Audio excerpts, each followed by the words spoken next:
தொடர்ந்து இனி நாம் செய்திகளை பார்க்கலாம். ஹரியானாவில் 2 தலித் குழந்தைகள் உயிரோடு எரித்து கொல்லப்பட்ட சம்பவத்தின் அதிர்ச்சி நீங்குவதற்குள் புறாவை திருடியதாக கைது செய்யப்பட்டு விசாரணைக்கு அழைத்துச் செல்லப்பட்ட சிறுவன் மர்மமான முறையில் மரணமடைந்துள்ளது பதற்றத்தை ஏற்படுத்தியுள்ளது.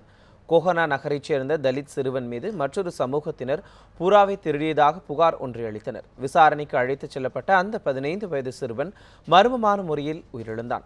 காவல் நிலையத்தில் போலீசார் நடத்திய தாக்குதலில் அந்த சிறுவன் பலியானதாக கூறி உறவினர்களும் பொதுமக்களும் சடலத்துடன் மறியல் போராட்டத்தில் ஈடுபட்டனர். இதனால் ஹோகனா பகுதியில் பெரும் பதற்றம் ஏற்பட்டது.